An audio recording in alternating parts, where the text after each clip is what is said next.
बुद्धिमान व्यक्ति ये 7 बातें किसी को नहीं बताते। पहली बात जो किसी को नहीं बतानी चाहिए वो है अपनी मजबूरी। अपनी मजबूरी का दिखावा करके दूसरों का दया पात्र बनके उनकी सहायता लेने की गलती कभी मत करना। हो सकता है आज वो तुम्हारी मजबूरी देखकर तुम्हारी सहायता कर दें, लेकिन कल वो तुम्हारा फायदा उठाने से भी नहीं चूकेगा।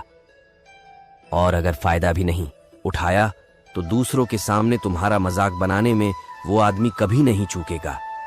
इसीलिए कभी भी अपनी मजबूरी का दिखावा मत करो। अगर घर में 2 रोटी है, सूखी रोटी है, तो वही खाकर सो जाओ, लेकिन दूसरों को इसके बारे में भनक तक नहीं लगनी चाहिए। जरा आप खुद सोचो, मजबूरी बताने का क्या मतलब होता है। एक इंसान का या तो वह दूसरों से सहानुभूति हासिल करना चाहता है या उनसे कोई आर्थिक मदद चाहता है। दूसरी बात जो किसी को भी नहीं बतानी चाहिए वो है अपनी अतीत की गलतियां और भविष्य की रणनीतियां। जरा सोचो कि अगर हम अपने अतीत की गलतियां किसी दूसरे को बताते हैं तो उसका क्या प्रभाव होगा। वो गलतियां ठीक तो नहीं की जा सकती, जाहिर है, तो उन्हें बताने का क्या मतलब रह जाता है। आप अपने अंधेरे पक्ष को खुद दुनिया के सामने बता रहे हो, खुद अपनी गलतियां दूसरों के सामने बता रहे हो। तीसरी बात जो किसी को नहीं बतानी चाहिए वो है अपने घर की बातें। जो भी हमारे घर के अंदर आपस में बातचीत होती है, हमारे माँ बाप के साथ, हमारी पत्नी के साथ, हमारे बच्चों के साथ, वो बातें परिवार तक ही सीमित रहनी चाहिए। क्यों? अगर आप इन बातों का दूसरों के सामने ढिंढोरा पीटते हो तो दूसरों को आपके घर में घुसने का एक मौका मिल जाता है और वह इसका फायदा उठाने से कभी नहीं चूकेंगे। वो आपके परिवार के सदस्यों को आपसे दूर लेकर जाने की कोशिश करेंगे। अक्सर ऐसा होता है, हम समाज में देखते हैं कि हम अपने घर के झगड़ों को कम करने के लिए उन झगड़ों को अपने पड़ोसियों और दूसरे सगे संबंधियों को बता देते हैं, लेकिन इससे आपको सहायता कभी नहीं मिली होगी। चौथी बात जो मैं आपको बताने जा रहा हूं, जो किसी को नहीं बतानी चाहिए, वो सुनने पर बहुत अजीब लग सकती है, लेकिन उसका सत्य भी मैं आपको एक तर्क के माध्यम से दूंगा। मैं कहता हूं कि अपनी आमदनी किसी को मत बताना। अब अपनी आमदनी ना बताने के पीछे क्या मतलब हो सकता है?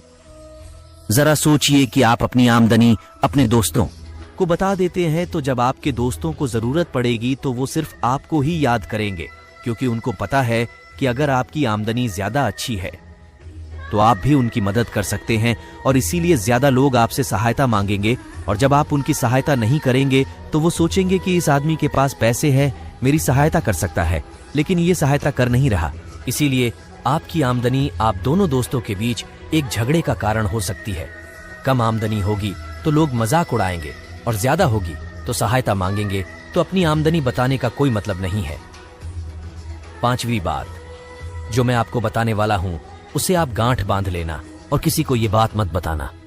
अपनी कमजोरियां और अपनी ताकत अक्सर इंसान को पता नहीं होता है कि उसकी कमजोरी या उसकी ताकत क्या है।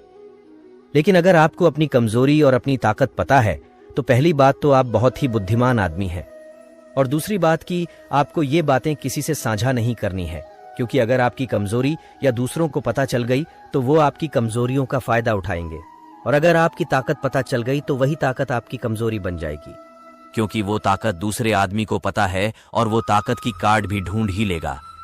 अपनी कमजोरी और अपनी ताकत अपनी पत्नी या अपने पति को भी नहीं बतानी चाहिए, क्योंकि इसके बाद आपको घर में उनसे हमेशा दबके रहना पड़ेगा। अगली बात जो किसी को नहीं बतानी चाहिए वो है अपने मित्र और अपने शत्रु। आप अपने मित्रों के बारे में अगर दूसरे लोगों को बताएंगे तो वह आपके मित्रों के साथ अपनी घनिष्ठता बनाकर आपको धोखा दिलवा सकते हैं। आपके गहरे मित्रों को आपसे दूर करने का प्रयास कर सकते हैं।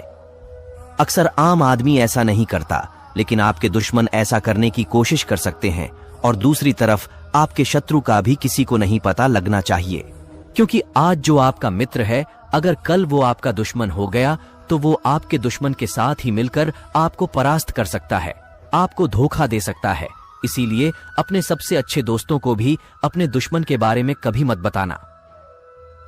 अगली और आखिरी बात कहना चाहता हूं कि जब तुम दान करते हो तो दान के बारे में भी किसी को मत बताना, नहीं तो दान करना व्यर्थ है। जब आप अपने दान का ढिंढोरा पीटते हो तो आप ये बता रहे हो कि मैं कितना बड़ा दानी पुरुष हूं, और ये आपके अंदर एक अहंकार निर्मित करेगा। इसीलिए दान गुप्त रूप से किया जाए उतना ही अच्छा होता है, उतना ही फलदायी होता है। जब आपका बायां हाथ दान कर रहा हो तो दाएं हाथ को बिना पता चले कि बायां हाथ दान कर रहा है। इन बातों का अनुसरण करते हुए आप अपने घर में सुख शांति बना सकते हैं और घर के झगड़े हमेशा के लिए दूर कर सकते हैं। आप इन बातों के बारे में अपने विवेक से भी सोचेंगे तो आपको यह बातें सच मालूम पड़ेगी।